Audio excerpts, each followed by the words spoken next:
I just increased the bit rate on it, so because it gave me a warning. Okay, it said excellent connection. Okay, great, fantastic. All right, guys. Yeah, I'm just gonna wait for like a minute. I'm not gonna wait for the full 10 minutes I normally tend to wait for. We'll just do this reaction one time. A matter of fact, let me run the video. Let me run the video. So are you guys hearing the audio of the video as well?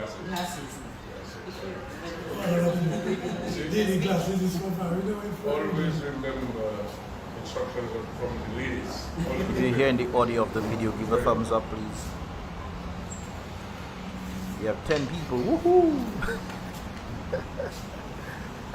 We're making progress.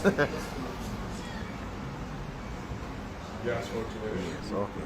Okay, great. No, it is. I'll make it play until they're ready for them to start speaking, and then big up Lofty for this live, by the way. I think Lofty has been doing a wonderful job when it comes onto the lives as well, especially for certain things when it involves the political arena. So I have to big up Lofty on that one right there. It seems like he's using Digicel, and I guess sometime during the live we might see some technical difficulties. Let's hope not. But yeah, 11 videos, guys. Don't forget to click the thumbs up button. I would appreciate that right there. And I know a number of persons who are actually trying to figure out what's going on in the United Workers Party between Lennox and Thompson, and look Lennox and Thompson together right there. So that's, I think that's something people might have, you know, thought there was some sort of squabble of sorts in that regard. And you have the opposition leader and the president sitting down together. So when people come with their, you know, different things that they want to be saying, you might want to be careful with that. So yeah, Nick Roy, you saying a duck? What, a waving duck? Okay, I don't know what that means, but guys, you know what, let me just continue on that vibrations right here. I appreciate the individual with the like. But let me see if we can move forward a bit so we can get this stuff cracking. It looks like there are 3 more persons missing. Since I'm only seeing them, well, I guess we have the early ones and we have the late ones. So it does look now.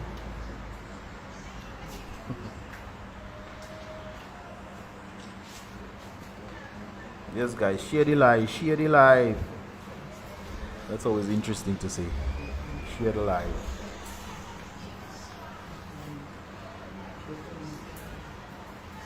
Okay, we have 12 individuals in there. Can you guys let me know where you guys are watching from? So far we have Mahu and we have Clinthill in the building. 15 individuals in the building now. What's today? Thursday. Okay,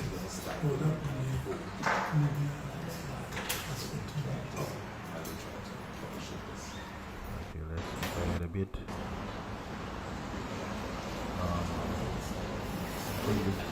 Electoral. Good.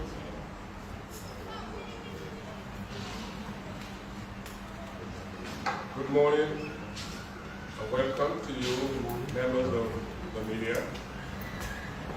We welcome to the United Workers Party's press conference. We have with us our political leader, Thompson County, the President of the United Workers Party, Honorable Lennox Linton.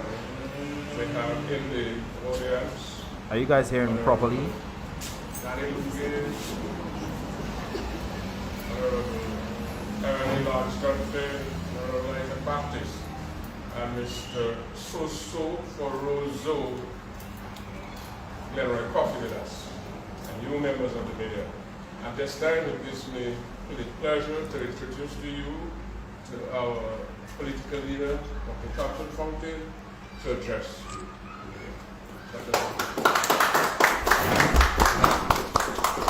By the way, guys, I actually did a podcast with Dr. Thompson Fountain. That will be out on Sunday, so definitely tune in for that vibration. To all of you, it is indeed a pleasure to be here with you as we begin today's press conference on the need for major changes to be made to the draft electoral legislation that is going before Parliament.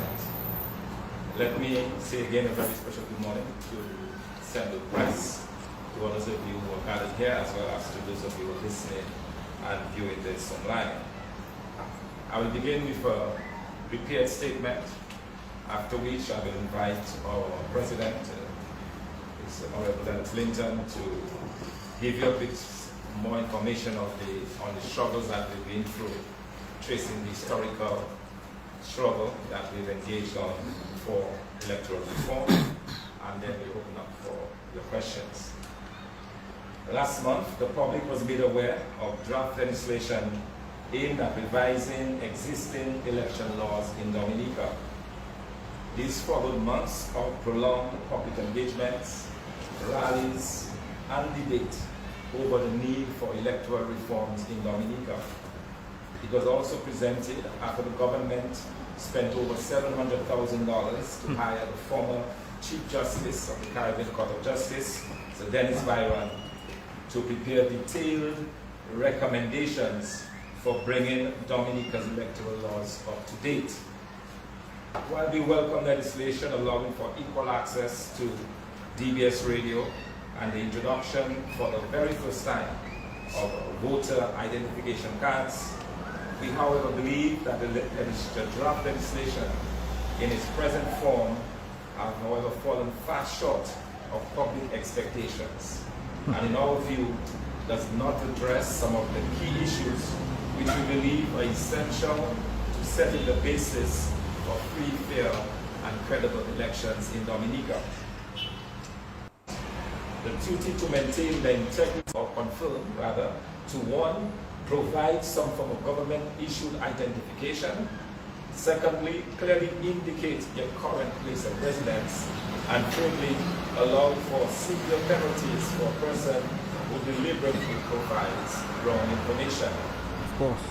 The draft legislation also allows in section 13.7 that in the event of an election, which is called before the completion of the confirmation process, which is expected to last from 12 to 15 months, that the list to be used for such a purpose will be the partially cleansed voters list. Notwithstanding the constitutional requirement, which allows the Prime Minister to call elections anytime within the 5-year election cycle, and given the critical importance of guaranteeing free, fair, and credible elections, we stress the need to ensure that no elections will take place in Dominica before the confirmation period elapses and a new voters list is published. While our preference has always been and remains for a complete re-registration, we are of the full belief that if the above recommendations on the cleansing of the list are taken into account, that this will help strengthen the confirmation process. We note with much concern the removal of the residency criterion for confirmation on the list, which was very much a part of the existing legislation. Section 53, subsection 3 of the draft legislation departed from Dominica appears no longer to be ordinarily resident in a polling district in the Commonwealth of Dominica. Sorry for the blurriness, guys, but you can hear the audio. It is all. It's not on my side. I think it's Digicel according to Lofty. That this same definition of ordinarily resident must be applied to citizens of Dominica seeking confirmation. Also on the issue of residency, Section 9 gives power to the Chief Registering Officer and others assigned to verify whether an elector still resides in a particular polling district as well as the residency status. Other sections of the Act must therefore be amended to make it clear that persons can be removed from the voters list where they no longer meet the residency criteria requirements, including the case of a Dominican citizen who is no longer ordinarily resident in Dominica. Guys, I never fully understood why that is an issue. First of all, if an individual decided, hey guys, Dominica is tough, I cannot stay here, I need to go overseas, especially liberals that like to do this. They make the country tough, then they plan to leave the country that they make tough so they can go overseas to get betterment for themselves and or their family. Then you're telling me that these individuals making their way, making things happen, then have the right to decide or to change the fate of the individuals that actually live in the country? I don't think that's right at all. I think, okay, if you want to have a specific sort of time frame with that, then fine. You come to Dominica, you contribute to Dominica. Individuals might say, I contribute to Dominica, which is fine. You contribute to Dominica because you have to leave to go to make betterment for yourself and what have you, for your family, but you also have family in Dominica that are also affected, which makes sense. So with that, then you have to have a specific amount of time frame that you need to be in Dominica. You're not telling me that you can be overseas for 10, 15, or not just even 10, 5 years. You don't come in Dominica, you watching Dominican people struggle, and then you coming back to Dominica to vote in the elections, that of which has nothing to do with you, the economy has nothing to do with you. I don't think that is fair at all. What are your thoughts on this, guys? It's just me in that regard. So since that is not part of this legislation right there, I think they need to put it in. Concerning the issuance of voter ID cards allowed for in the legislation, we urge that the required biometrics be part of the legislation with the minimum requirements stated to include a picture, address, polling district, constituency, and fingerprints. On Sunday, when I'm dropping the podcast on this, guys, he will go a bit further in depth on this topic right there. I'm not sure if it's gonna go in depth with this one, but we definitely went in. So tune in Sunday 2 p.m. I'll premiere it when it comes out, guys. Notwithstanding the series of recommendations made in the SKERRIT'S report on the need for campaign finance reform, it is of much concern and regrettable that the draft legislation is completely silent in that regard. It is important for this very serious issue to be addressed in the proposed legislation and adopted into the draft proposals. Recommendations were also made in the Sir Dennis Byron Commission Bill, stipulating 65 as the age of retirement for the Chief Elections Officer, which we wholly endorse and which should be included in the draft government proposal. The United Workers' Party wishes to assure the people of Dominica that we are committed to ensuring proper electoral reform and that it becomes a reality before another general election is held. We understand it is critical and important in setting the basis for free and fair elections in Dominica. We also understand that the people of Dominica have waited a very long time to realize these reforms. We will therefore continue our efforts to educate the Dominican public and to take all necessary steps to ensure that after more than 20 years of agitation, submission of requests, and protest action, that we succeed in securing proper and formidable recommendations coming from Sir Byron with respect to residency, cleansing of the voters list, campaign finance reform, among others. As political leader of the United Workers' Party, I call upon the Electoral Commission and its chairman, Mr. Duncan Stowe, to do their duty and submit corrections of the draft legislation to the government. This responsibility, as was clarified by the Caribbean Court of Justice, and which is enshrined in both the existing and draft legislation, rests squarely on the Electoral Commission, which is the body that is charged with overseeing the conduct of the elections in Dominica. This all-important work should never be left up to a government, especially one which appears bent on staying in office, whatever the cost to the long-suffering people of Dominica. Finally, we call upon the people of Dominica to continue to forcefully insist that the government submits the desired legislation to Parliament for approval. The people of Dominica have waited a very long time for the passage of proper electoral reform legislation, and there is no doubt that we can wait a little longer to get it right before it is brought to Parliament. Thank you, ladies and gentlemen.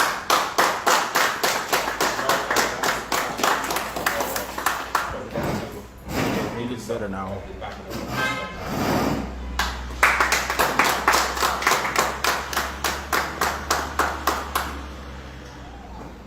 Thank you very much, Dr. Fontaine. Lennox Linton.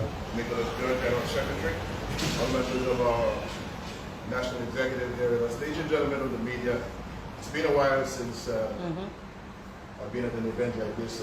I'm seeing this, so many new faces. I'm minded to ask whether I'm still knowledgeable about how I should speak. Should I speak so that people will listen fast, or I need to speak slow? What's up with that?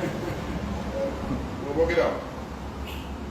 Ladies and gentlemen, for the better part of the last 2 decades, the struggle for electoral reform in Dominica has been against one man and his gang in government taking control of the electoral process and depriving Dominicans of the right to choose freely and fairly government of the people, by the people, for the people, with the votes of conscience of the people. And through these years of advocacy for reform, through these years of peaceful protest calling for the electoral process to be set to right order, for it to be made fit for the purpose of free and fair election, there has been no progress.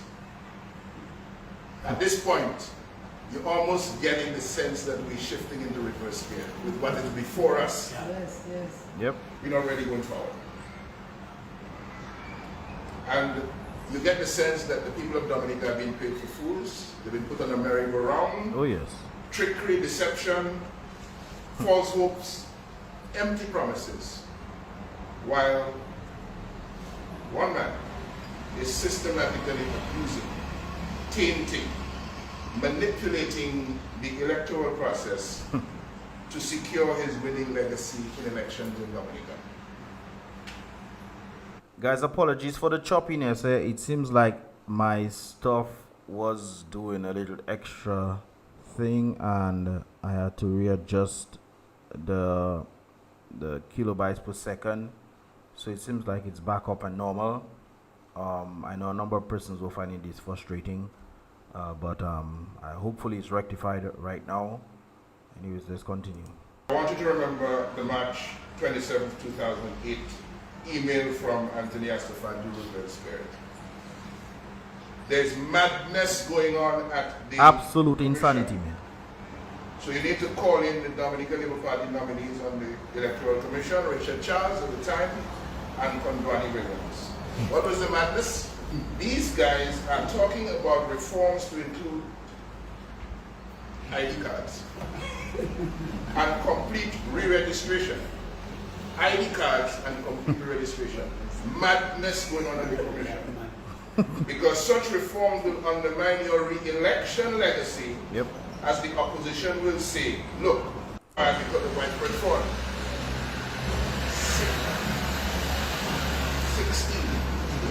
16 years ago.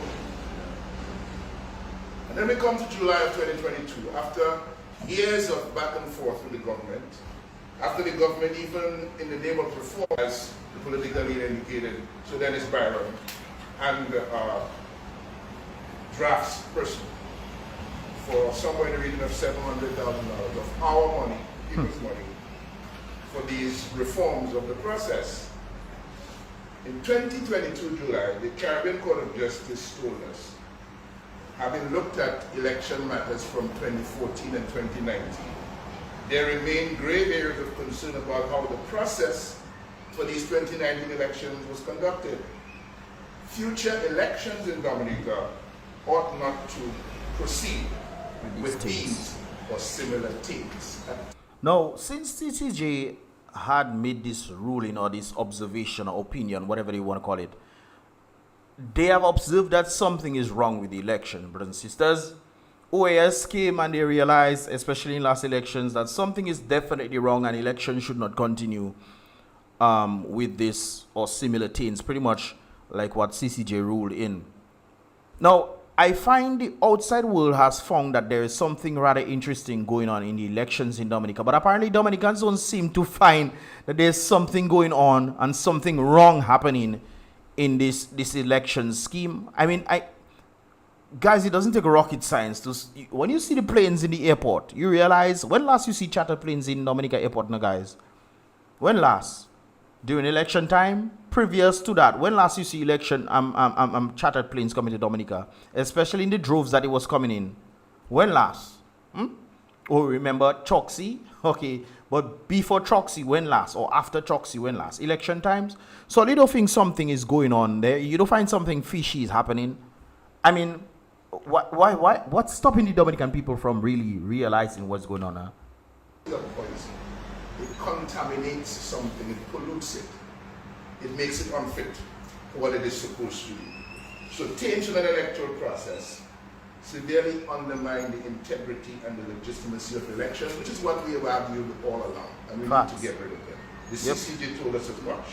So the question before us now is, after all these years, do these pieces of legislation to go before Parliament, as Dr. Fontaine was indicating, do they do anything about removing the taints of the process and clear the way for free and fair elections? All through the By the way, that bike is from that audio, not from me. Recommendations for how you get to that. And in September, after all of the consultation of last year, after the submission of the Dennis Byron report, the United Workers' Party submitted, between the registration of electors bill and the House of Assembly election bill, submitted somewhere in the region of 14 recommendations for reforms and amendments to the laws. Out of those 14 recommendations, 12 of them were denied, 86%. So how do these proposals go to Parliament and deal with the taints on the process? Taint number one, Dr. Fontaine referred to it, distortion of the right to vote. This business of persons voting for representation in the Parliament of Dominica, because that is what the constitutional right is about. The constitutional right is about voting for representation in Parliament. That's what the Constitution lays out.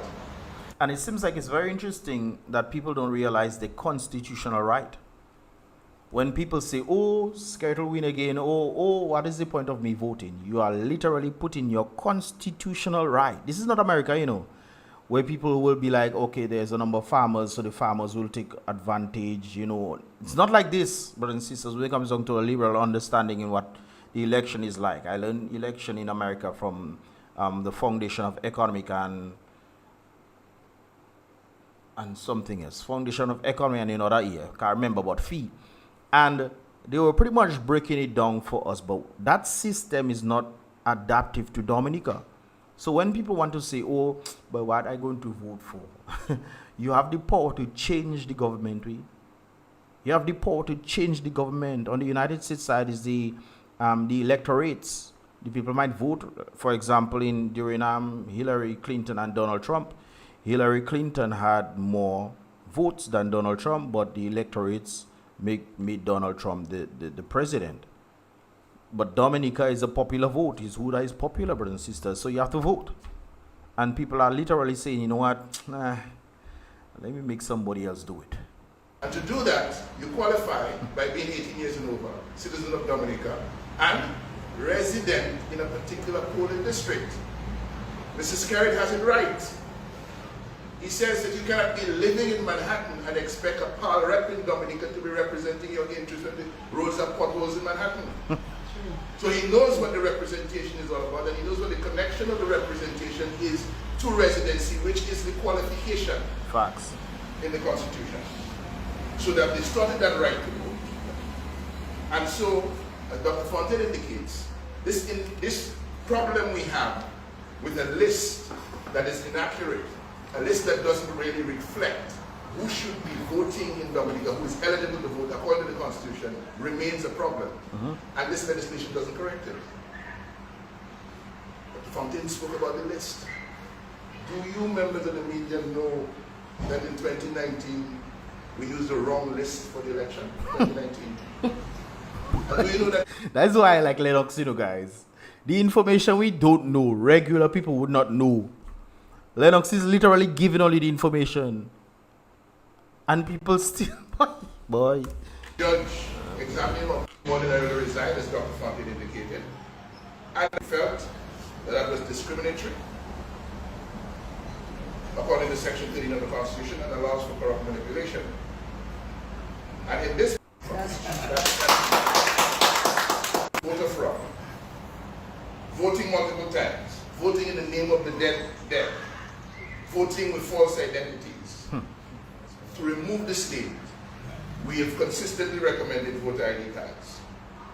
The electoral reform consultant, Sir Dennis Byron, said to us on this matter, and I quote, "The introduction of voter identification cards to persons registered as electors supported with biometric data was considered one of the most important reforms by almost everyone. This was regarded as essential to eliminate or minimize a wide variety of fraudulent conduct at election, including impersonation and multiple voting." All you heard that? Okay. So we have received one part of our recommendation, which is that there will be ID cards for voting. But remember, we have indicated, as Dr. Fontaine spelled out, what needs to be on the ID card. Yep. Biometrics, data, for sure. facial recognition, fingerprints, unique ID number, registration number, address, polling district needs to be on the card, not at the discretion of the Chief Elections Officer as the law now provides for, but prescribed actually in the law. They have denied that. Yep. So, we go on. Tape number 3, election rigging. Tampering with ballots, altering vote counts, having unlawful recounts. Do you know that when Dr. Fontaine lost the election, or quote unquote, lost the election in Grand Fork in 2014, he had initially won it. And then they recounted until they got the result they wanted. These recounts until you get what you want. It's illegal, it's unlawful, but it's allowed to continue in the process, the electoral process, and nothing is being done. And not just him, I think the lady as well, she won, and then they recounted it, and somehow there was a lot of spoiled ballots, and apparently all the spoiled ballots were of that particular lady right there. And then she ended up losing the seat, which is interesting.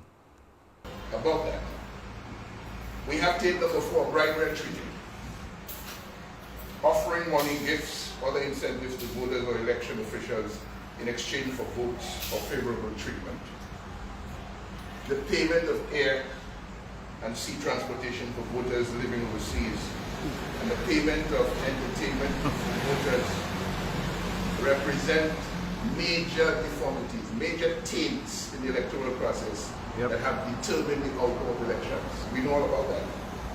The Commonwealth Observer Mission to the 2014 general election cited multiple instances of cheating and bribery, including the transportation of electors to the island to vote, among the reasons why the election was not necessarily fair. And to remove these things, we made recommendations that the House of Assembly Elections Bill must be amended, at the very least, to clarify free entertainment treating as an election offense, and with respect to the offense of bribery, reflect the guidance of Halsbury's Laws of England Act, the payment or promise of payment to a voter of his traveling expenses on the condition expressed or implied that he would vote for a particular candidate is bribery. That recommendation, those recommendations were denied. Guys, this is so simple to understand. We want free and fair elections to reflect the will of the people. First of all, why is the Prime Minister the one in charge of this thing?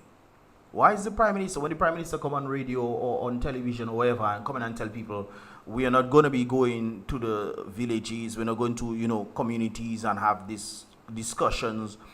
He's telling you that if you go to the website, read this stuff and then message him directly. I mean, come on. Doesn't that tell you that the Prime Minister has no intent on ensuring that elections is free and fair? Now we're talking about bribery and treating brothers and sisters. It's a known fact. You see in a set of labor right operatives going around giving people money, even during when the United Workers Party had dropped out of the race because they figured the election is tainted and should not happen.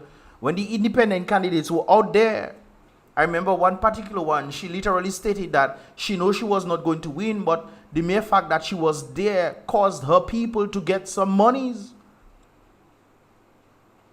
And that doesn't ring any bells to you guys.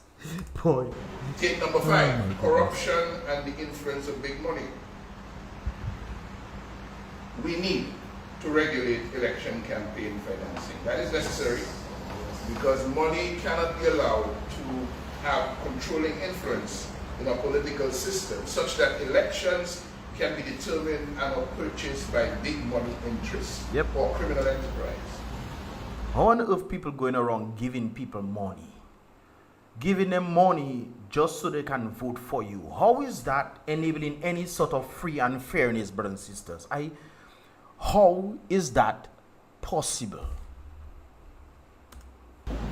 Electoral reform must include solutions to the critical money in politics problems that are negatively affecting our elections. It's not about giving political parties money to campaign from the public purse, as was erroneously stated by the Prime Minister and repeated by advocates of the Dominican Labour Party during the election reform consultation. It's about the responsibility to reform and improve our campaign finance system with election laws that hold elected officials and wealthy special interests accountable to the people and create a level playing field for fair competition and ensure that everyone plays by the same common sense rules. We had recommended that election campaign period begins at least 12 months before the election date. We had recommended limits on election campaign contributions. We had recommended a limit on election campaign expenditure by political parties at $50 EC per registered voter. And we had recommended declarations of campaign contributions and election campaign spending. All of those recommendations were denied. Dr. Fountain told you that the recommendations made by the reform consultant for campaign finance regulations to be included in House of Assembly election were rejected wholesale. Absolutely nothing about campaign finance. Because they know that utilizing campaign finance when they're going around giving people monies and all these kind of things there is to their benefit. It's not to the people who will not be getting money's benefit, guys. It's to the people who they want to vote for them. Whether people decide, I don't want to vote, they will go and pay you to go and vote. I mean, that has been the oldest trick in the book, brothers and sisters. I mean, if we cannot see this, then something wrong with us. Number 6, abuse of public resources. This business of using state resources, such as public funds or government-operated facilities, to support a particular candidate or party. The Commonwealth Observer Mission, again, December 2014, believed that instances of abuse of incumbency played a part in the outcome of the election, which was not necessarily fair due to the apparent abuse of incumbency, including lack of impartiality in the provision of public services, and clear breaches of civil service staff regulation where public servants are openly politically partisan and assist in the distribution and provision of government services and goods. To remove the state, we recommended provisions to strictly prohibit using public officers, the resource of the state, and projects resulting from expenditure of public funds as campaign tools to corruptly, improperly, and unduly influence voters and thereby gain political advantage.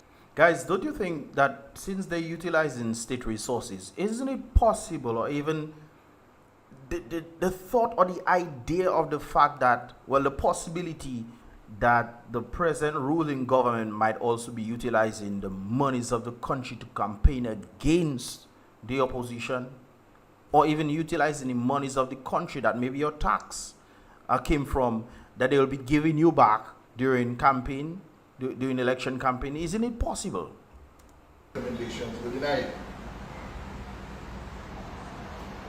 Take number 7, media bias. Skewed or unfair media coverage that disproportionately favors one candidate or party over others, potentially influencing public perception and voting behavior. And to remove the state, we recommended provisions in the House of Assembly election bill for access to all media for all political parties. We recommended prohibition of all media houses, print, radio, TV, digital, electronic, from denying any political party or candidate paid time and or space for the broadcast or publication of the messages. Dominica Broadcasting Station is not for Dominicans. So if you have the money to pay to broadcast and it's not anything illegal against the constituency of Dominica, the laws of Dominica, you should have the privilege to pay your money and go and talk about whatever you want to talk about within the laws allowed by Dominica. I mean, that's a given. And we felt that the law needed to obligate political parties to put on media houses a legal obligation that political parties and any independent candidate participating in elections have equal access to media services during the campaign period, and penalties have to be prescribed for non-compliance with the rules. I agree. That recommendation was denied, except that some access to state-owned media, PBS Radio, will be allowed.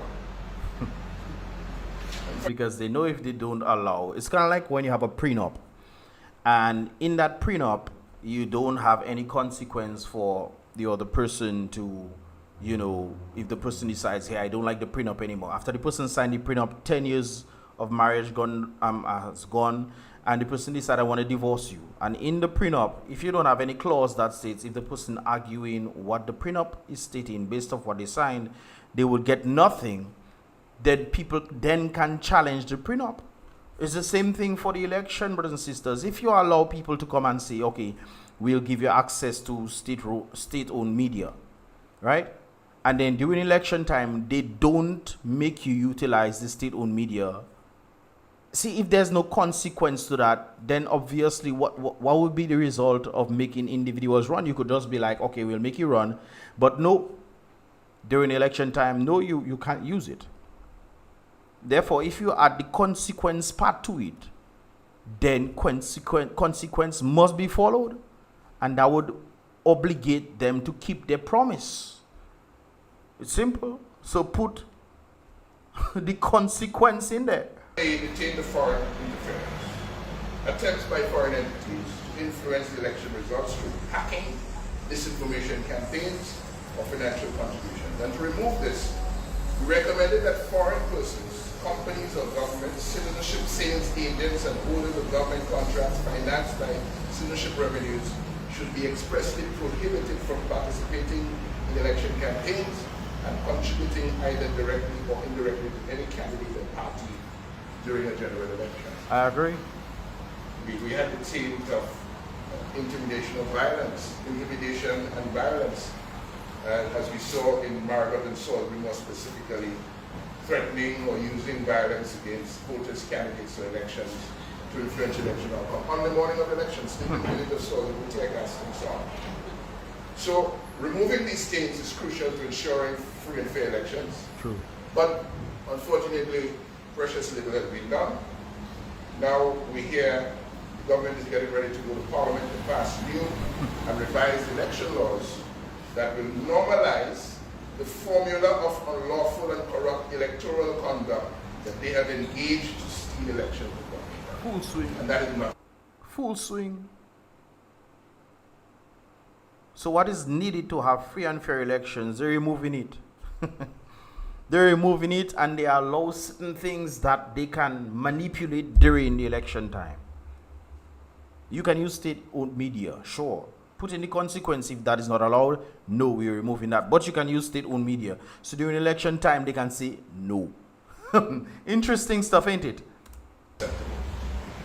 All we wanted through this electoral reform process is to align our process with the requirements of free and fair elections with integrity as the backbone of democratic governance in our Commonwealth of Dominica. Simple. The new and revised election laws do not provide for the reforms we need, and so they must be rejected.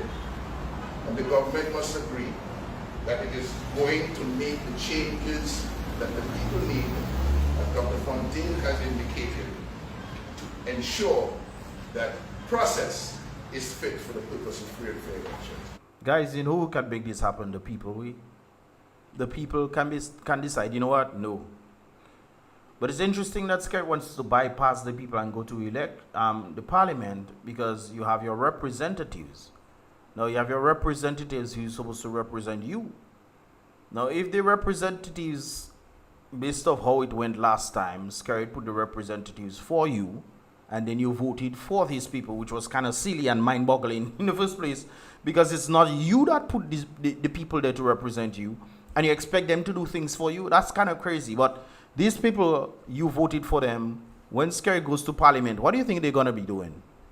Do you think they're going to be doing your will, because you want free and fair elections to reflect the will of the people of Dominica, since the people at the parliament are not those who you put there? You voted for them, but they are not the people you put there. Since they will be reflecting the will of what the Prime Minister wants them to do, what do you think is going to happen? They're going to push through that thing. It's going to, obviously, the Prime Minister has a majority. So when they push through that thing, that is going to be against you, against the people, from having true, real, free and fair elections. I mean, that is so simple to understand, guys. We need free and fair elections, yes. How do we make this happen? We put voter ID cards, you put biometrics, you ensure you clear the voters list, and then you either restrict the individuals who stay outside from Dominica for a number of years, if they don't come back, meet the criteria, whatever, or you, well, like on the podcast I gave, deal with Dr. Thompson Fontaine, I said, why don't we create 2 outside constituencies? But then he's indicating, listen to the podcast in that regard, guys. Listen to the podcast in that regard. Happy day, blessings to you. Skewo is dragging his feet on Dominica. Yeah. He's not only dragging his feet on Dominica, he's willfully doing what he's doing so he can have his way and not the people way. You think the Prime Minister you put there to reflect your decisions, brothers and sisters, or the majority's decisions in Dominica, is apparently not in his best interest to do so. He wants to do what he wants to do because he has made himself king. I mean, look all around us, brothers and sisters. We have garbage collection problem in 2024. We had T20. That's all. Let me continue that thing there. Accept what is before us. Much needs to change with it for it to get to the state where it will do what is it that people have wanted and have advocated for so long. Happy day, years upon years before he implements something. Well, he will take years upon years to implement something that is against his interests, or he'll try to change it up as time goes by. Remember how he was calling electoral reform electoral modernization, and realized people didn't really pick up on that. They wanted electoral reform, so he decides he's reverting back to electoral reform, but he wants to do it in his way. That's why he literally stated he wants to bypass the very people. Yeah, the people are allowing that to happen to them.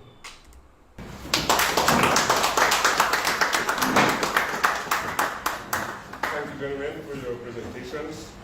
At this time, I ask you to indulge me as I move the recording devices to the table so that the gentlemen would have to be coming back and forth to the podium to answer the questions of the groups. Reform, we talk of the talk. And so Okay, let's go back. that many Dominicans hold dear. It is something across the political divide has become the talk of the talk. And so there has been word, because in the media we hear things on the ground, we are closer to the ground. There has been word from the public, from constituents who either are on the UWP side or the Dominican Labour Party, who sense an election coming. Seeing that we've just gotten draft legislation from the Dominican Labour Party or the government, Guys, maybe don't you find it's fishy that you're getting draft legislation from the government on creating free and fair elections on the very thing that they know makes them win elections? I mean, of recommendations, and that the United Workers' Party is saying that they're not in agreement with what has been presented to the public. What happens if elections is called within 2024? What is the response of the United Workers' Party? Thank you. Okay, we are 17 months since the last election in Dominica. 17 months into a 5-year election cycle. Okay, so we're not even halfway there. So we still have over 3 years to go, 3.5 years to go before elections are constitutionally due. What we're saying is that this is more than enough time to get the legislation right. And as we have insisted over and over again, we should have no elections before those reforms take place. You may recall that we boycotted, we did not participate in the last sham elections of December 2022. Right. And the reason why we did not take part is because of the same lack of electoral reform. So as far as we are concerned, we have not moved any step forward in terms of correcting that problem. So the people of Dominica need to understand this. You elect the government to work in your best interest in a 5-year period. There's a reason why there's a 5-year election cycle. But it gives government enough time to do what's necessary by the people. yep. We are saying that a key task of this government now is to do the reforms that are necessary so that we can be on a level playing field and we can all have democracy in Dominica. What we have right now is not democracy. It is simply a government trying to reinforce itself, not only reinforce, but force itself literally on the backs of the Dominican public. And I believe that the Dominican public should say enough is enough and should put their feet down and demand that these reforms take place before any elections are held. Thank you, Dr. Fountain. Got a question to the President of the United Workers' Party, in terms of these reforms, we're still on that. So Dennis Byron was pretty much hired. He was, according to multiple media houses, given the title sole commissioner, because he was hired by the government basically to conduct an electoral study, which he did, and then provided draft legislation, which could literally, according to one of his pronouncements, literally taken to cabinet and deliberated. And now we're seeing that these recommendations are, quite frankly, I'm not taking any side professionally, but if I have to speak objectively, is pretty much being cited.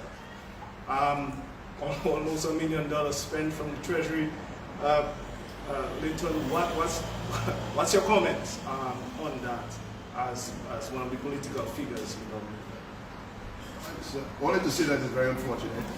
The money has been spent, and it's not Roosevelt SKERRIT'S money or the Labour Party's money. It's money belonging to the people of Dominica for reforming electoral process in the interest of the people of Dominica and their right to free and fair elections. And for example, for the government to reject out of hand totally dismiss the proposals for campaign finance reform, campaign finance regulations that were included in the draft House of Assembly election bill by the consultancy that is by. I just think it's reckless. It's a slap in the face for the people of Dominica because it's a matter we've been concerned about. It's a taint on the process that has to be removed, and they will do nothing about it. And part of the reason that nothing will be done about it is that the way things are is consistent with or good for the formula they have used to steal elections, and no campaign finance regulations is going to be allowed to interfere with that, so they don't come with that. And that is why we're saying we almost seem to have gone into reverse again, where this electoral reform thing is concerned, because I don't see how you can meaningfully be talking about electoral reform in 2024 without any element of that brings regulation of campaign financing. There's no seat. So it's very unfortunate. I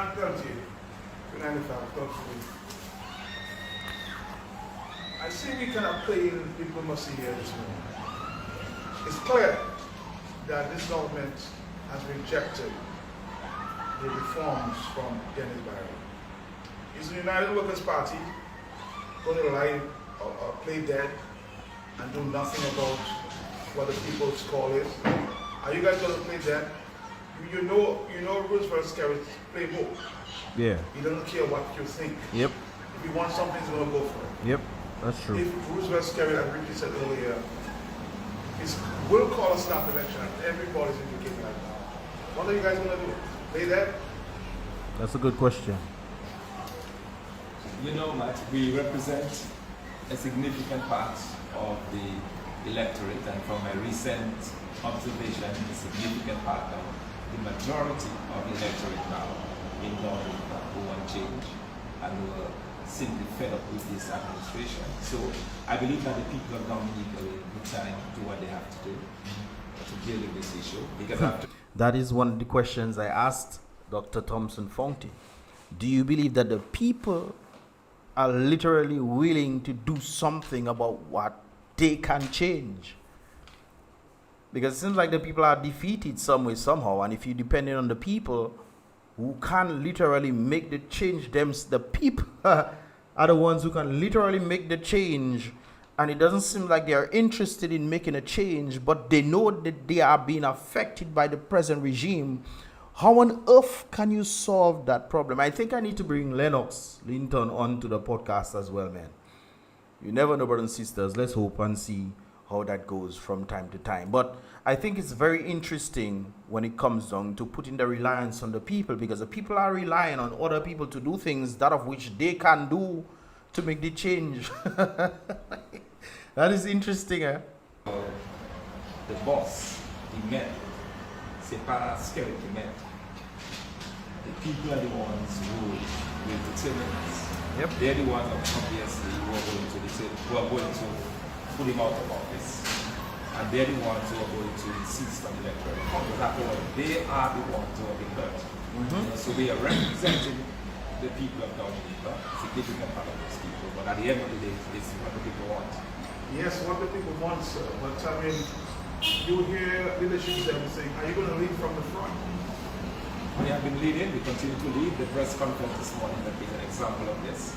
You know, what you need to understand is this: the electoral reform that we are fighting for is not only for our party this year. For everybody. This is for setting the foundation of democracy now and into the future.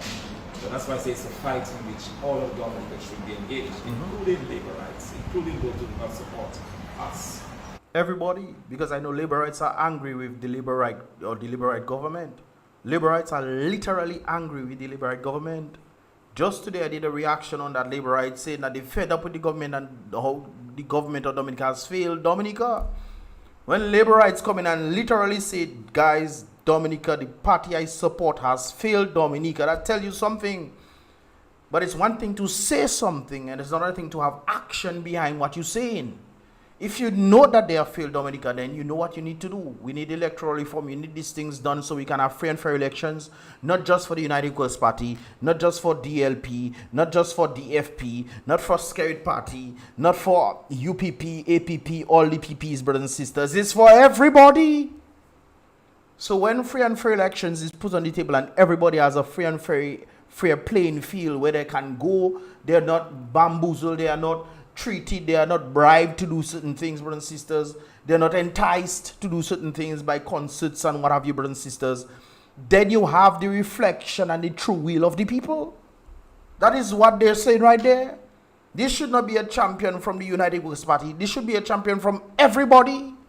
And that is the problem that I have with people, because they want other people to do that of which they should be doing. That is insane, man. So people should not be of the notion that it is a UWP thing. It is My not. sentiment exactly. Because whatever happens, we are going to win the next election. And when we do, then the legislation is there for the other party. Right? So it's important for us to understand that this is something that everybody has to be engaged with. Okay, so far from it, we are not playing that. We are advocating for the Dominican Republic. We are pointing to them serious areas where we believe should be included in the legislation. Like the campaign finance and of the Republic, ultimately this So can I get your views on this? No, thank you. All right, Mr. Political Leader, I wanted to, the conference allows exchange. So just as the media is asking questions, we can ask questions of the media. Conference. I want to ask my friend, are you going to let us play that? Because, I mean, we have stood up this morning and we have been standing up for years. We have kept this electoral reform necessity on the national agenda. And I guess it's taken a long time, but we've seen some attempts by the government to address it, which really have gone nowhere. So to your point, and I think I'm quoting you correctly by saying that the electoral reform recommendation of Sir Dennis Byron consultancy have been rejected by the government. Is that what you that's your position? Yeah. Okay. I welcome that. I'm seeming to be on the same wavelength with you. The United Workers Party seems to be pretty much on the same wavelength with you. I'm in the fight.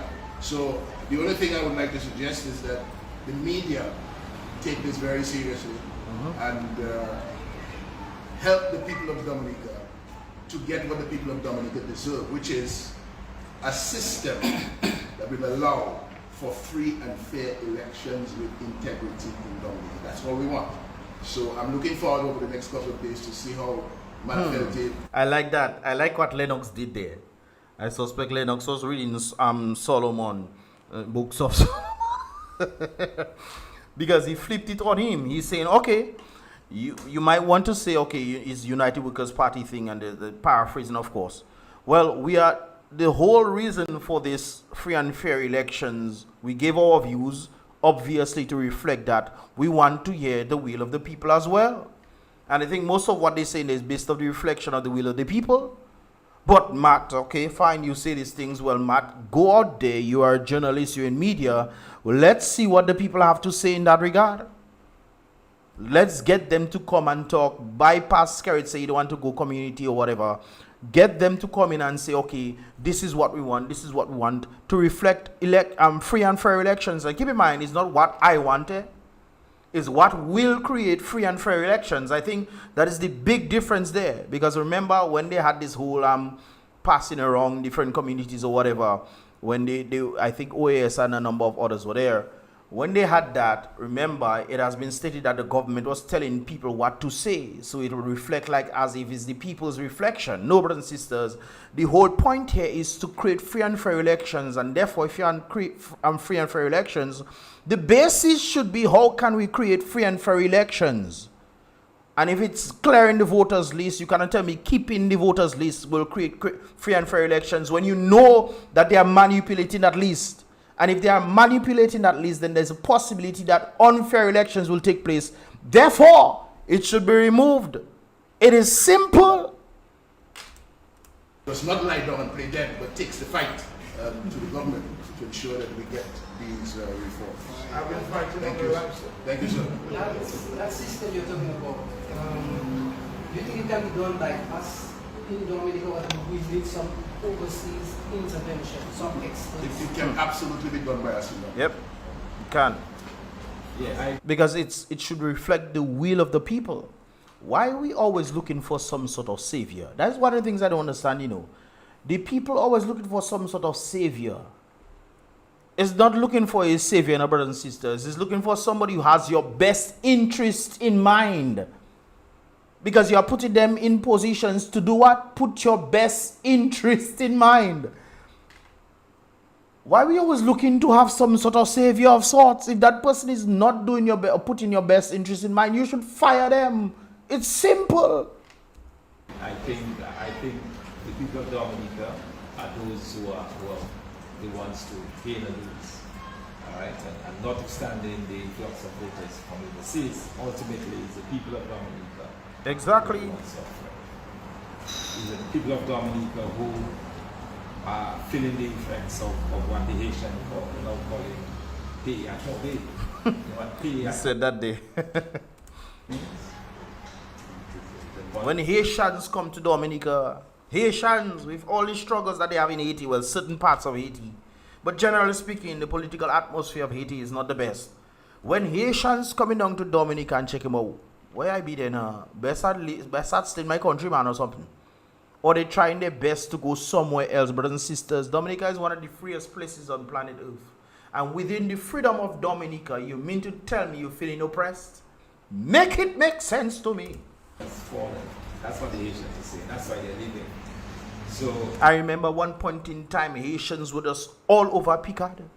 Brothers and sisters, you could hardly, I was even wondering, but with a while, we don't have people in Dominica that living in Picard, man. Because maybe Picard was just for the Ross University students. That's not the case, obviously, because we had, I mean, people are wrong, locals were wrong. But when the Haitians came, you would swear it's only Haitians alone that there. Haitians just line up all across the road. Big up my Haitian massives, don't get me wrong. But if you're looking at the community and then Haitians themselves trying to flee, and yourself, they're like a Ted Calbas. You're trying to figure out how I can make it in a place that doesn't put my best interest forward, and something wrong. for country falling, for country crumbling, with the country where it is, the people are the ones here, the ones who are feeling the brunt. Of course. Yes. Yes. Yes. It is the situation that we're in, and that is the word. If you ask the Haitians, it's a saying by the Haitians in Dominica, right? It's not a saying. They're the ones, and that's the reason that they're giving for leaving the country in droves. Pay and Toby. All right. So people are feeling the pressures. People are feeling the pain, and I believe that they're the Now, Pay Toby, from my understanding, is country falling. That's what I am. You guys can correct me if I'm wrong. But when he said it, that's the first thing that came to mind. Pay Toby. Pay most likely is the place. The place is falling. That's crumbling. The place is crumbling. Something of that sort. Hey, I can speak tongues. So hey, I can't speak tongues, but you know, common sense. Since they're the ones who stand to lose the most, I believe that it's the people in Dominica who should be rallying, Yep. who should be standing up to this government to ensure that we get these reforms. Yeah, we have a number of lookers and viewers online. And one person is asking that all-important question that I think Mr. Linton touched on some of them earlier. But I guess just to be a little more specific, Gerald Vital is asking, what would be the least accepted laws and reforms of the Electoral Legislation Reform Act that would be deemed reasonably fair so that the UWP can contest the next election? What would be That's a weird question. the I think you might have to rephrase that again, because it seems like the question is colliding with each other. Or maybe it's me that maybe did me that didn't hear properly. least accepted? So,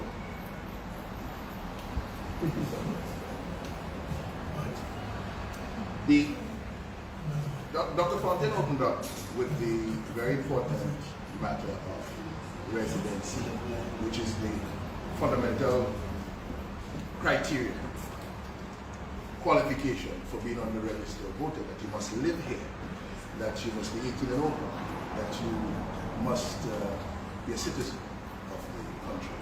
So that residency now, that voting where you live principle, is critical. We have to start there because, again, to the observation about the list and the accuracy of the list, the legitimacy of the list must have people who have the right, the legal right to vote, the constitutional right to vote.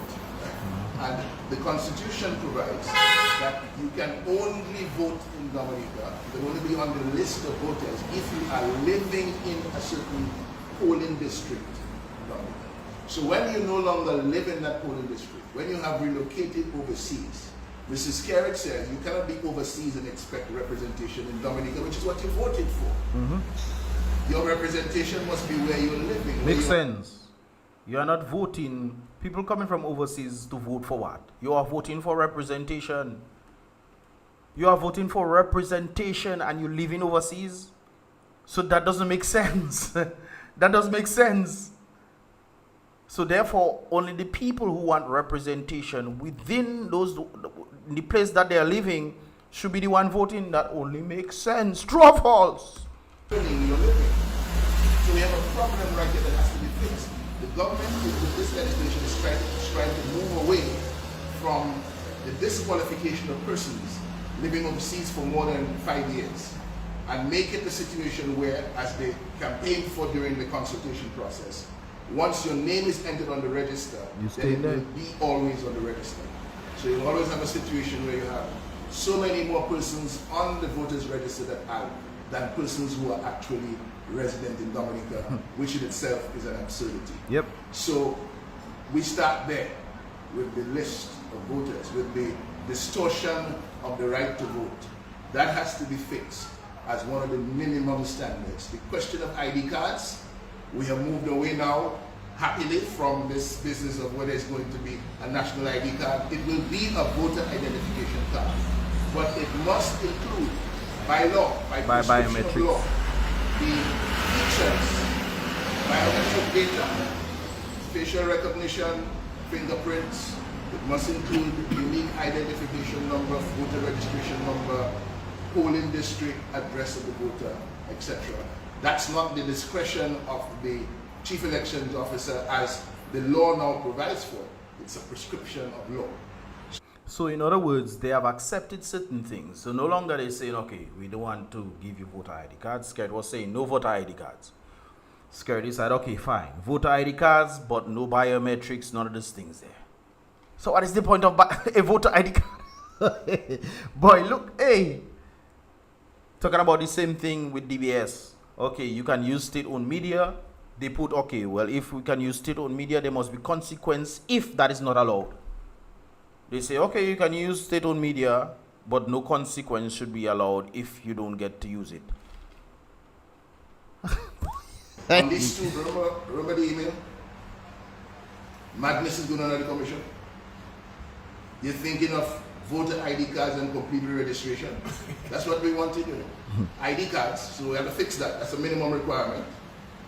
And we have to fix the total re-registration. The total re-registration, along the lines of what the Constitution provides for qualification to vote in Dominica, is what is going to set us on the right path. Yep. Then we need to get into other areas like the campaign finance reform. That is necessary. We have to fix the access to media, because what the government is saying now in the bill, okay, we'll let you all some time on DBS radio, but Kyrie FM or Q95 or Vibes can do what they want to do. That's not our business, because it's not us. In neighboring countries, Antigua for example, the obligation is on all media, wherever you are. You cannot discriminate against political parties who come to you requesting time, or who have to have time on your station or space in your publications for their messages during the campaign time. We have also this question of bribery and cheating. Big issue. Of course, that is the biggest. I mean, it's no longer secretly where people come in the night time and give you money, no? DLP literally coming in the daytime, blowing hole, peep, peep. peep, peep, come and get your money.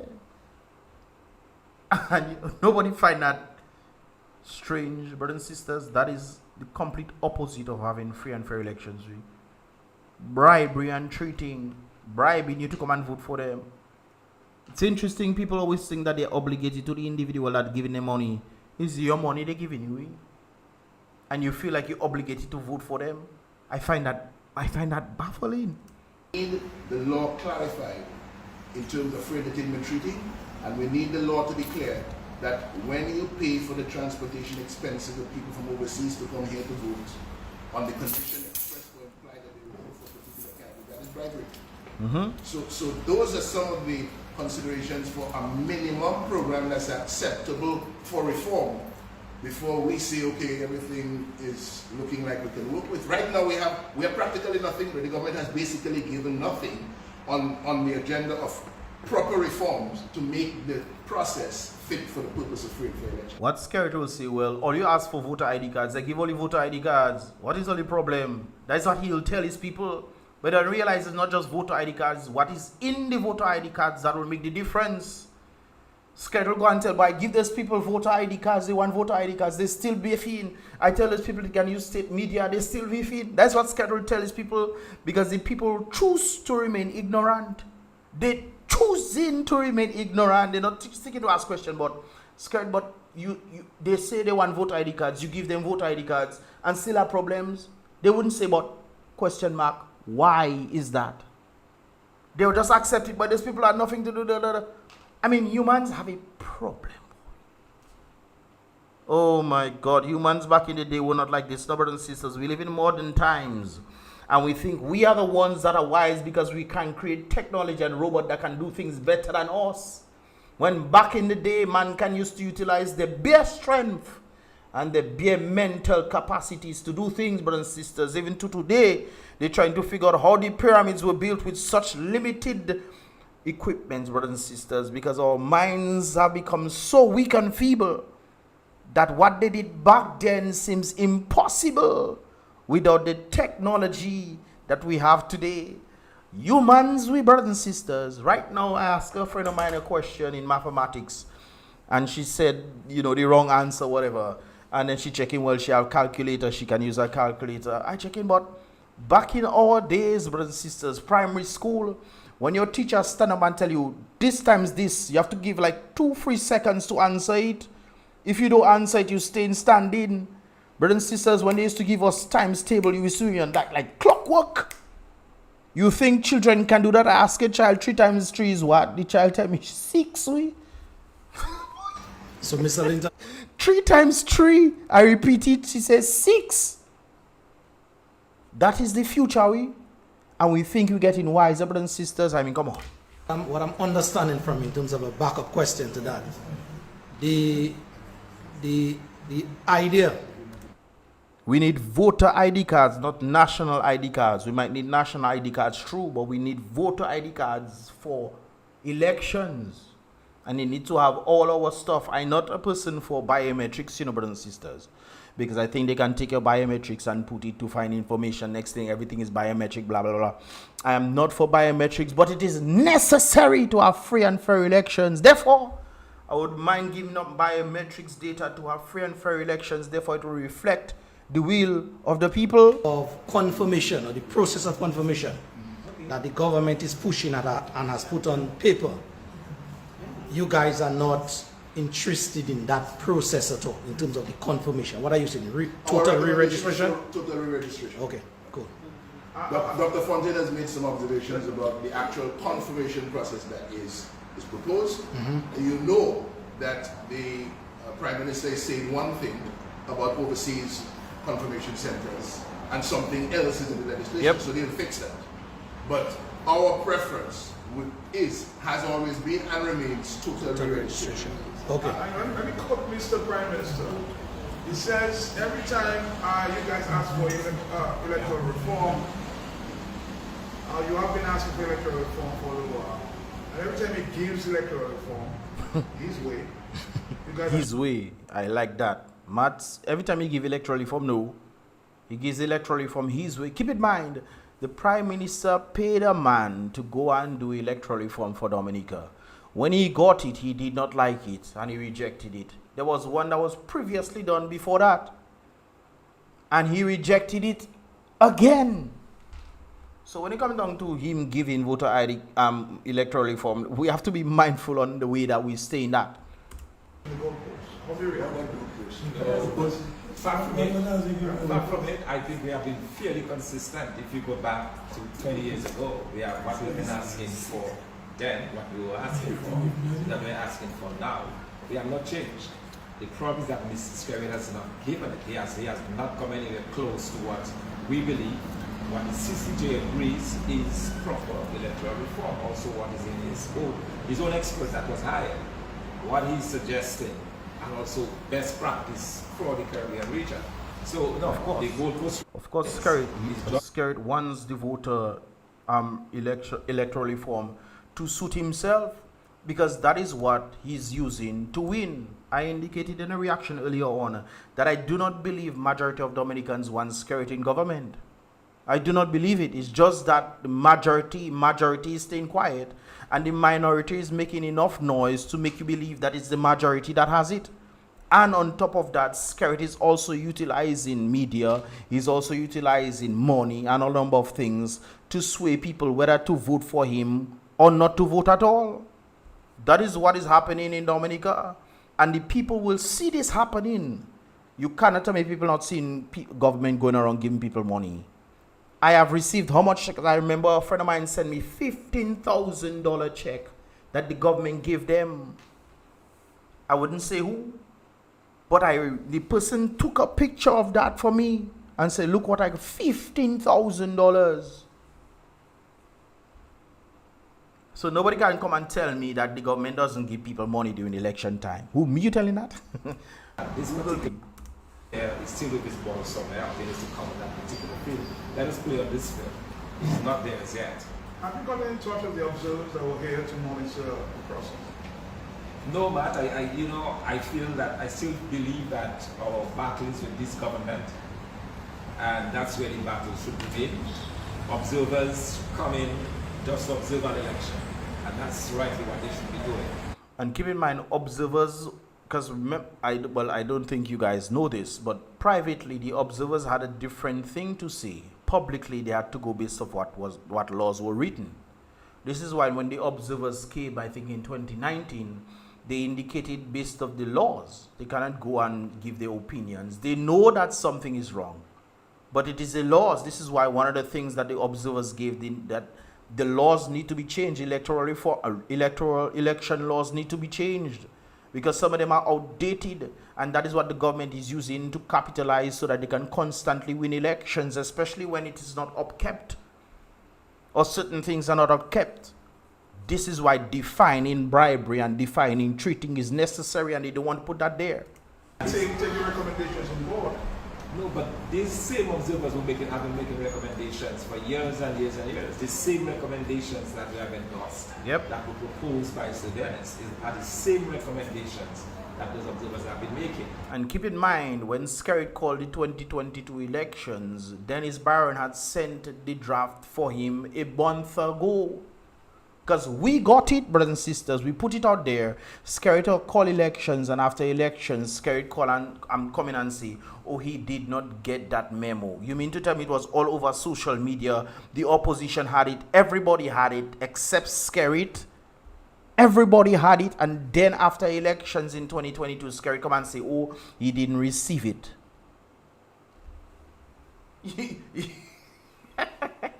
Everybody had it except Skerritt, but he didn't receive it. And yet we are where we are. So it's not so much the observers. The focus has to be on the Prime Minister. We don't need nation ID card. We need voter ID card. There's a huge difference. We don't need nation ID card. Yes, fine, nation ID card might help, but we need voter ID cards for specific reason. That is my take on it. On the Electoral Commission. Of course he lied. You cannot tell me everybody's seen, everybody in Dominica seen that. I did how much videos on that way? Skerritt them does watch my videos. If not him directly, then one of his people does watch. There are people who meet me and tell me, He probably watch it now. Meet me and tell me that they watching my videos to see what the enemy is saying. So they need to learn the enemy and see what the enemy is saying. I tell them not an enemy, you know, I tell the truth. So if you're trying to go against what the truth is, then you are the enemy of the state. It's not about enemy. Anyways, let's continue. The persons who are responsible for it, and these are the persons that we continue to hold their feet to the fire to. Is Matt referring to the observers who came for the consultation? Yes, the consultation. That's not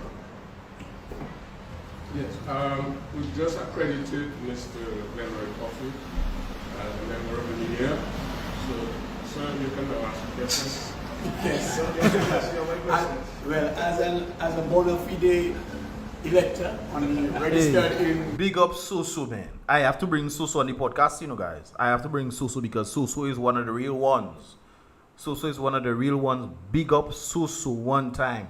What Melissa did to Soso was not fair at all. Much people that came from overseas to tilt the scale to Melissa's favor. What I know now.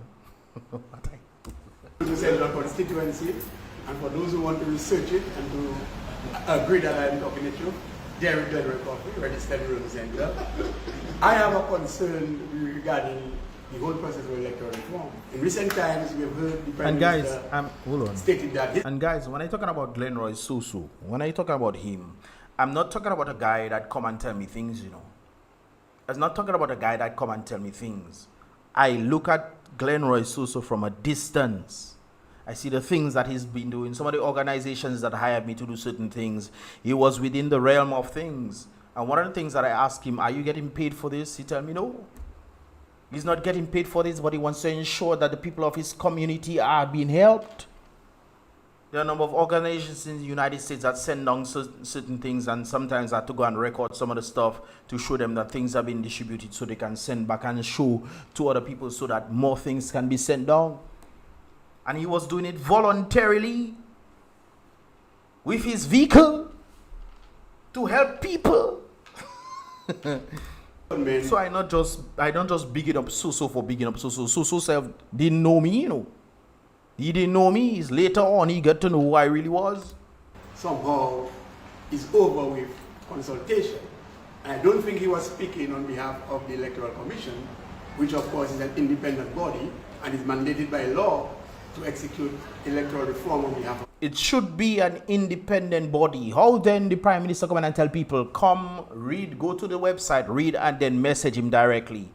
How can this be an independent body when the Prime Minister is saying to message him directly? Not fishy? Okay. People.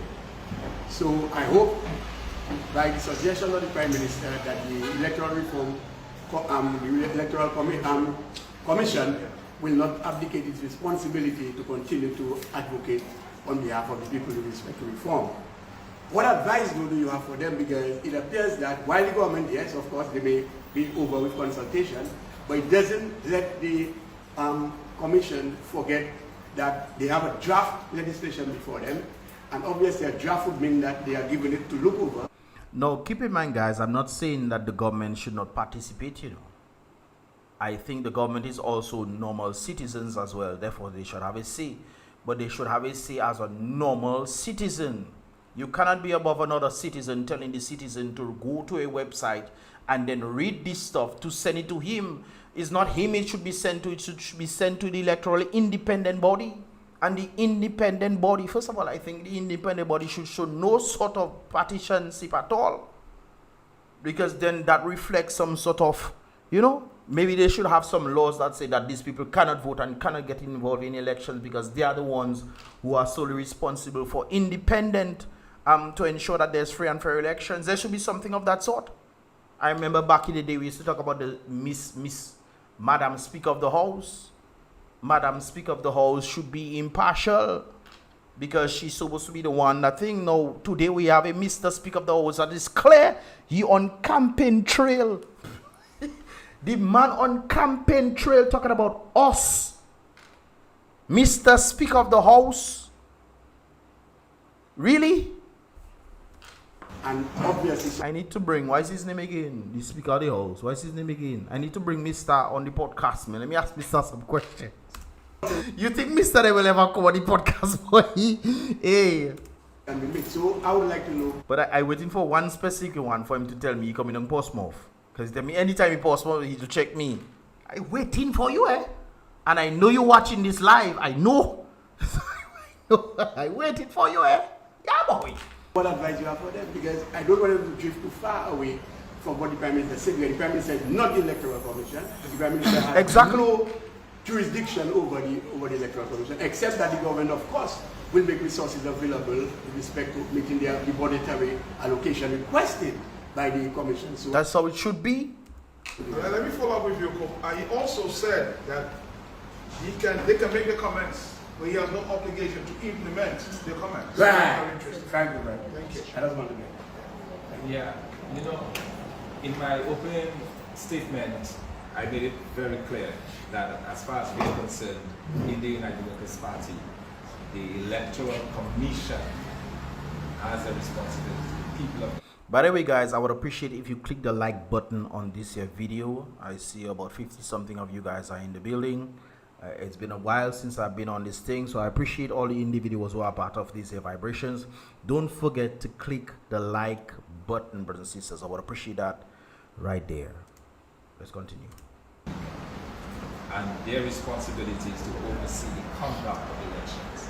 And part of that responsibility means giving the correct recommendations to the Prime Minister. So we expect the Electoral Commission to play its part. It has to give the... If the Electoral Commission is not already tainted. Because if you look all across Dominica, brothers and sisters, you wonder why the police is the way it is. You think the police is tainted? Do you think the police is corrupt? That's an interesting question. When you look at the justice system of Dominica, do you think it's corrupt? That's another interesting question. Look at the education system. Look at all these things. The reason why I'm mentioning the education system because of something somebody told me on the basis of trying to elevate themselves, and they asked them, which party do you support? Soda? Oh, okay. recommendations to the Prime Minister. And then the Prime Minister is supposed to take on board those recommendations. So that's what we're asking. We're asking that they meet over those changes and do what is right. Also, in terms of the timing, we are just 16 months, 17 months since the last election. We have time to do it. But well, based off 2019 to 2022, I mean, it was 3 years later. Well, based off when the first House of Assembly had met, I think it was in January sometime. That's when, you know, the time pretty much begins. The first House of Assembly, Parliament, whatever you want to call it. But this time it's about a year and a half. Because it's only in 2022? No, 2023. I think sometime early 6 months, somewhere within our region, you know, that took place. So it's like a year and a half. So use that time to get it right. So I don't want this thing to be rushed. Okay, this is not something that, you know, you can just quickly do and get away. You can. You know what needs to be done. You know, voter ID cards, clearing of the voters list. You know, if people from overseas want to vote, maybe giving them to constituencies. That self, you have to figure out how to do that. I mean, it's a number of things. You know, access to DBS radio and a number of others, state-owned media. Both parties can use it, or all parties can use it to push their campaign and, you know, put things in place. That can be done in 1 month. But it's just that people want to ensure that their re-election legacy remains, and therefore would want to find ways and loopholes for them to be able to beat the system. This is why they're giving them what they ask, but they're not fully fulfilling their duties. Voter ID cards without biometrics, state-owned media without the consequences, that's just the name of you. Not clearing the voters list. All these things. These are vital ways and means to create free and fair elections. I think, and like I said before, the main aim should be on the basis of creating free and fair elections, not what you want, not what I want, but what will create a free and fair playing field for everybody. I mean, it's still not the end of the on the playing field. He needs to come on the playing field, bring his ball, let us play on that playing field. He's not there as yet. And trying to rush the process is not the right thing. I think there's enough time to do those reforms, to do the correct proposals, let the parliament that exists now put that into law and let us move forward to implement it. But remember, Matt said Skerritt doesn't listen to nobody. Skerritt wants to do what he wants to do. What he wants to do. When Skerritt come on camera with people watching, Skerritt don't afraid nobody. When Skerritt coming on camera to telling man he bypassing going to the public and these things there, he wanted us, hey, we put it on the online, go and read it, then message him directly. Send it to his email. We expect Skerritt to do what will stop him from winning elections. I mean, come on, folks. Let's be realistic about it. Only the people can stop that from happening. And the people have to do something about it. But you know, it's interesting the question you raised, BrBpTV, because, the Electoral Commission has a specific responsibility on the Constitution. What the Constitution says insofar as a situation like this is concerned is that you're going to take legislation to the Parliament that has something to do with elections in Dominica. You have to send it to the Commission for review and comment prior to going to Parliament with it.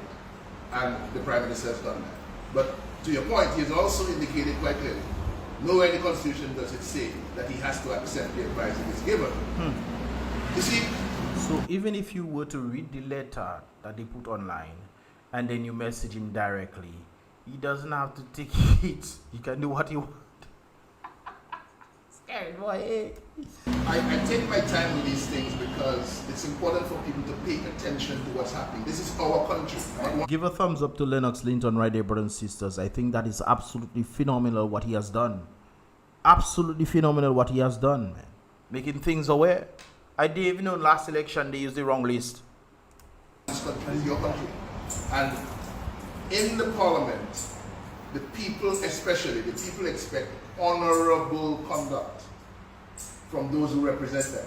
I agree. And to me, it would be totally dishonorable of the Prime Minister to receive recommendations from the Electoral Commission that are in sync with making our electoral process free and fair. And he refuses them because he wants to go a different way. Now that means a man has established himself above us. Make himself a god. Let me bring that back, or you didn't hear that properly, man. Bring that back. Nowhere in the Constitution does it say that he has to accept the advice that is given. You see, I take my time with these things because it's important for people to pay attention to what's happening. Understand. This is our country, not one man's country. This is your country.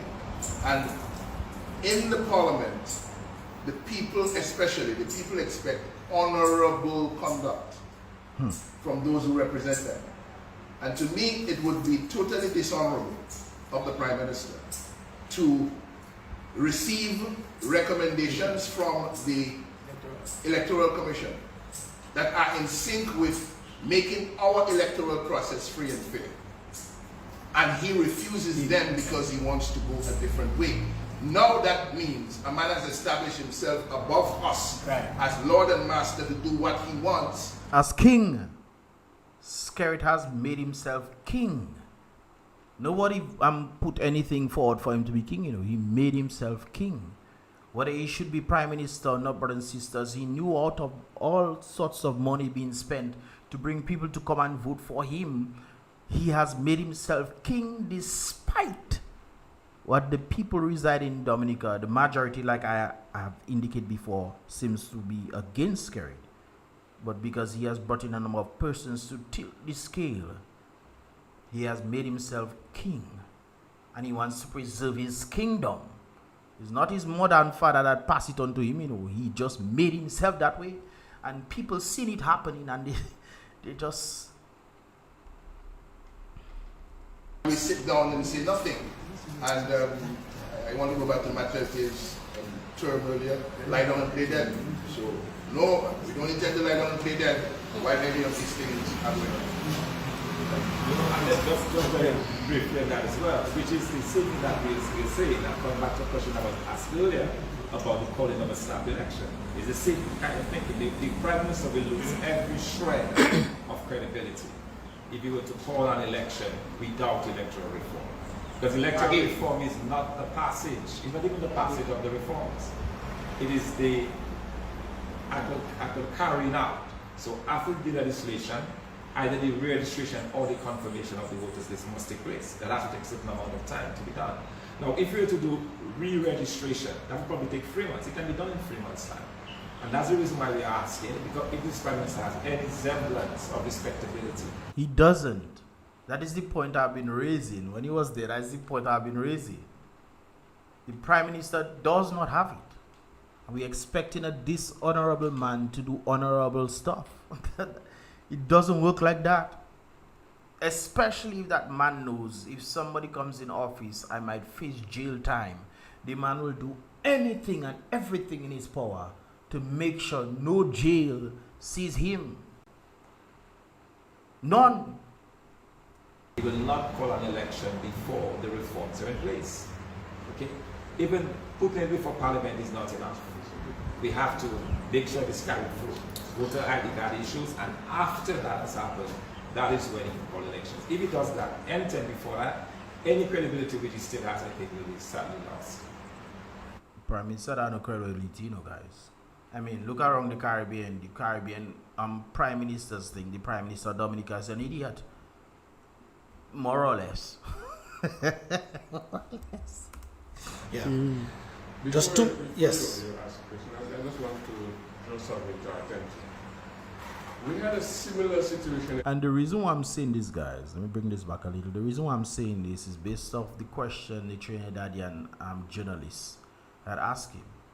And the Prime Minister says he doesn't believe that has happened, to the point where it actually happened. And the Prime Minister is saying on record, he doesn't believe that has happened. Talk about a clueless man, eh? Clueless. That's why he was labeled Starboy of stupidity. Just two, yes. I just want to draw something to our attention. We had a similar situation in Antigua a couple of years ago. And the Honorable Baldwin Spencer, 2014, was Prime Minister of Antigua. He was about to call the general election, but he was informed by the commission they weren't ready. And he held it back, and he made a public statement that he will not call the election until the commission advises him that they're ready. And it included a total re-registration of electors in Antigua. So all around us in the Caribbean jurisdiction are examples of best practices on electoral reform. Yep. So even St. Martin have voter ID cards, you guys. Now the interesting part of St. Martin is you have your voter ID cards. You are not specifically or situated in anywhere. You can vote. If you're from the north, you can vote in the south. If you're in the south, you can vote in the east, you can vote in the west, wherever you be. But the thing is, once you vote and they put your voter ID cards and they put you down, you cannot vote anywhere else again. So whether you can vote in north, south, east, west, only once you can vote because of the voter ID card. Do you understand that? How important voter ID cards is? apart from having this press conference here, we intend to inform those persons outside of our jurisdiction what it is that we're asking for. Because we had the experience in 2019 when the RSS came to Salisbury, one day before general election, on the advice and the request of the Prime Minister, Government's Prime Minister. We are now saying that we want certain basic things in our laws. We just asked the question. Now, the Prime Minister cannot bring the RSS here by himself. He must ask the regional Prime Ministers their consent. So, if we are protesting that we want it done, what would be Honorable Leah Motley's comment? To send troops here to suppress us when she's given that right to people in Barbados. And she's one of the people who was a consultant in 2013-2014 here. who made similar recommendations to the government of Dominica. And nobody is listening. I mean, people only have to wake up here. Yeah, boy, only have to wake up. She was in the opposition, I think she was in the opposition at the time. She since ascended to elected to the office of Prime Minister twice. So that which we are fighting for in Dominica has been legislated for the people of Barbados, Antigua, Jamaica, Trinidad, St. Kitts, Grenada, St. Lucia, St. Vincent. Why is it that we cannot have it in Dominica? And when we ask for it in Dominica, this very, you leave your email addresses with me, your phone numbers. We will give you the material that we are sending. We've sent some material to the Prime Minister. It seemed like it skipped a bit. For some reason, that wasn't on my end there. Says that the electoral reform process is now in the hot oil. It's already being fried. He has bigger fish to fry. And he doesn't have time for consultations. So he said he's not going to consult. Even if you send comments, he might not read them. But we will send comments to the Prime Minister. We're doing it now through you. And as the Honorable Electoral has asked you, you have a civil responsibility as members of the media to dissect what is said to you here and what is said to you before and inform the public of Dominica. The problem with Dominican journalism, brothers and sisters, is there's hardly any journalism going on. You see, we have a lot of reporters. They report the news. That is not journalism, brothers and sisters. When you get the news, you challenge the news. This is similar to what I do, brothers and sisters.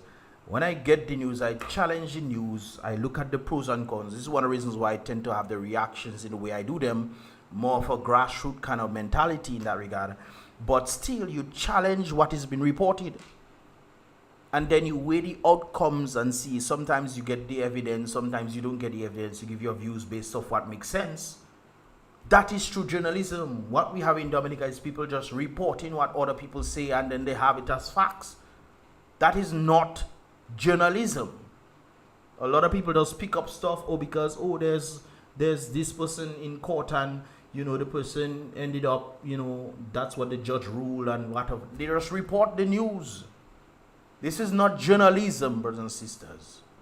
This is reporter news. You're reporting what is stated and that's it. That is the problem we have in Dominica, brothers and sisters. There's not much journalism. We have a lot of reporters. So you have a role, not just to air what we're saying here, but you have a role to make Dominica a freer place because you exist in Dominica as well. Thank you. Yeah. I just have a comment just to strengthen the... You guys are not hearing any song from me?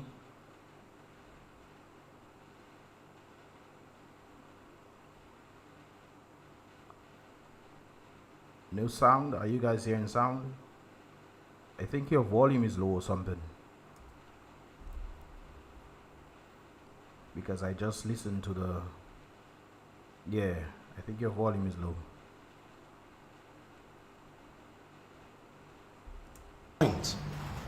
That Mr. Nicholas George made, and 2 questions and I wrap. This weekend on the Civic Vibes program, we had Mr. Ian Hughes, that is the supervisor of elections in Antigua. And he basically confirmed that before any election is called in Antigua and Barbuda, the Prime Minister, whoever it is, normally often have some kind of discussion with the Electoral Commission in terms of its readiness to call it an election. So at least that is set in stone, as it were, in terms of precedence. Second, in terms of my question is, there is this, how to put it? There is this scenario that the Prime Minister is trying to give to the Dominican public, that the reforms that we're talking about now, it is sort of hinged on his national budget presentation. That's the vibe I'm getting. And so there's this extra haste to sort of push things through Parliament in a way, I am saying, to suit him and his agenda. Yep. What would you guys have to say now to the Dominica public as to debunking that sort of misnomer out there that these reforms must go ahead because the national budget has to make, monetary allocation and whatever for it. That's one scenario. That's if I am getting. And secondly, after all is said and done, I believe it will boil down to the people basically demanding, and if needs be, stopping the government in their track, like the people did read that bribery and treating laws before that they wanted to enact. Is there anything afoot where the United Workers' Party is concerned? You guys in opposition, having a good chunk of the votes out there, is there anything afoot as it pertains to mobilization now? The further education, that medium is one, but the grassroots man may not be listening. Somebody may be in their garden now, you don't have an idea what is going on. Is there moves to bring that message to sufficiently mobilize the people so that the people can finally get what they want as it pertains to free and fair elections? Okay, I'll respond to that is, there is no reason to rush this before. This Prime Minister is a master of supplementary budgets, right? He can easily do a supplementary budget to accommodate whatever changes, whatever requirements there are in the legislation. So that's not an issue. Or he can even, in the budget, set aside a certain amount of money for the contribution process or re-registration for the voter ID cards. That can all be in the budget and adjusted later on. So that issue that we must do it before the budget, I think it's just a question of trying to fool the government. There is a way of going around this, and it can be done. In terms of the mobilization, we understand the importance of letting the government go as going on. And they're absolutely correct. A number of our persons don't listen to the radio, they're coming tuned in to the press conference. And therefore it is up to us as a responsible political party to go out to the villages, to the towns to bring the message. That is what we plan to do. That will certainly be a big part of our process going forward, along with the Electoral Reform Coalition, to bring the message of exactly what you're saying here to the Latin population. One quick comment, question, sir, just away from the electoral reform. Can you, Dr. Thompson, as an economist, kind of paint a picture of what the status of our economy is at this time? Because it seems that the government, they're not saying it, but they're struggling. What is the status of our economy? You can't pay the economy in trouble. The economy in trouble. And there are more debt on Dominica. I can tell you that. Yeah, well, you're absolutely correct. We're hearing of missed payments. We're now on the 13th of a new month, and the persons have not been paid. So the government appears to be struggling to meet some of its obligations. We continue to hear of the many persons in the private sector whose LPOs have not been honored. We are hearing about persons who are not giving any more services to the government because the government is such a bad creditor, such a bad debtor. They are not repaid.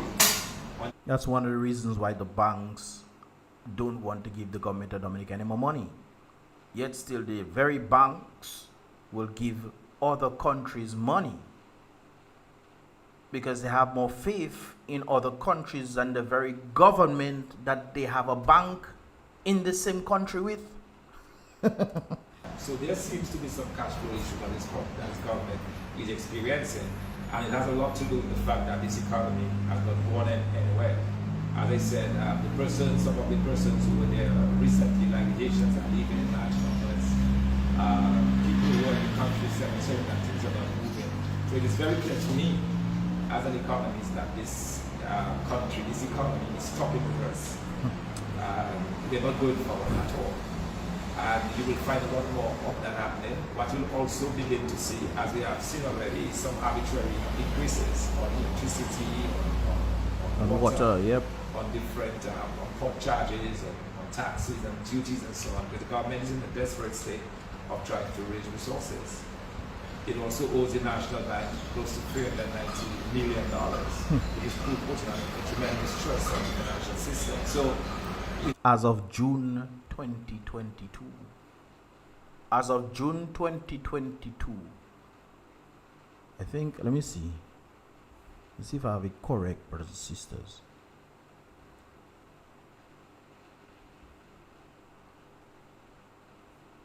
It has been indicated $337 million that the government is owing NBD as of June 2022. And it seems like they have lessened that amount of money, and today maybe it's $390 million, brothers and sisters. That is more than $250 million the government is owing, and that is just in one bank. You know what Social Security? Okay. You better not get ole in Dominica. Where this government, and probably that's what they talk of the snap election is coming on. Probably people feel that things are so bad that it's about to snap, right? Probably that's why they talk about snap elections. But you know, seriously, things are not good. The person's there living it through a seeing it, and it shows and it tells me that this government has failed. And they probably are not comfortable enough to spend another 5 years trying to fix the issue, but it is a big problem. So it's interesting that it's mentioning that maybe the government checking, well, we cannot sustain this anymore. Let us make it seem as if we are fighting for Dominica, but we're actually giving it up. We're giving it up so that these guys can take over, and then we can blame them for it. Interesting. Only get worse. We'll have, and it's just a matter of time, I believe, before public servants are not receiving their money on time. It's just a matter of time. In a recent statement, you did say that it can be almost compared to the situation in Haiti. I think so. We, with the exception, of course, of the public involvement and the crime and the violence and so on, but in terms of the actual economy, where you're not able to raise resources, you're not able to pay your public servants. Guys, literally nothing is working in Dominica. Nothing except the construction industry that is being handled by foreigners. Nothing is working in Dominica. But it seems like when the Prime Minister mentioned development and there's money for development in Dominica, we have to make sure that the money goes to the foreigners so that we can get our cut. Is that a possibility? Because if the foreigners are the ones handling the construction industry and doing things in Dominica that the Dominicans themselves can do, then what does that say about the very Prime Minister and what is happening with the outside billions of dollars that is for development?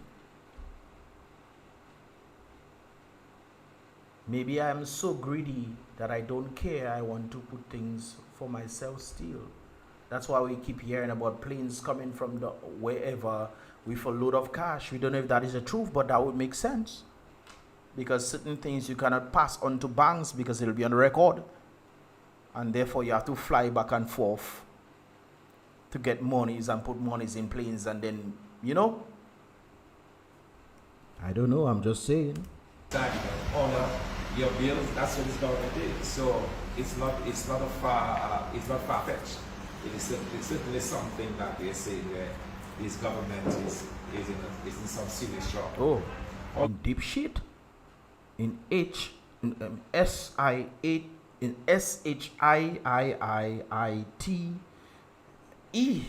shite.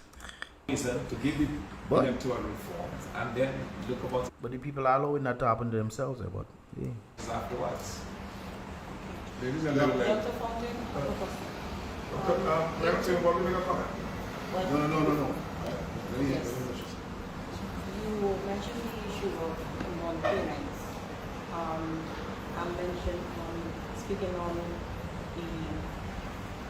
payments of some net workers and their concerns over not being paid. Just wondering if the UWP is elected in the next election, if you plan to continue that program. I actually asked him that question as well. Okay, that's a very good question. It's one that we keep being asked over and over again, and our answer remains the same, that we are not about just scrapping a program for scrapping's sake. We believe that the National Employment Program can be improved. We believe that it is covered. Anyways, guys, you will get that on my podcast right there. I think he went a bit more in depth on my podcast, but the whole reason for this one was about the electoral reform. So we are 2 hours into this thing right there. So hopefully, guys, enjoyed the vibrations. If you did, guys, don't forget to click the like button, helping this here video to go further and further in that regard. Obviously, I've started back. Hopefully, I can do one of these at least once a week or something to keep this thing going because YouTube is a strange thing. When you have not done something in a while, they don't push your stuff for you, man. You have to start like from ground up, and it's very clear in that regard. So I'd appreciate if you guys click the like button, and of course, if you're new to this channel, this is pretty much stuff like this that I tend to do. Most likely so okay, let me just put this out there. I'm trying to shift the reactions to Mr. Licks Reacts and then do stuff like this. So I'll be doing stuff like this. I'll be doing podcasts. There's also in the future I want to do live podcasts on BrBpTV because this is a media channel, brothers and sisters, and it just makes it much easier when I'm doing reactions to jump back and forth on both channels. So that's why I tend to do the reactions on this channel as well. I do more free up reactions on Mr. Licks Reacts, where I, act the fool or talk nonsense from time to time.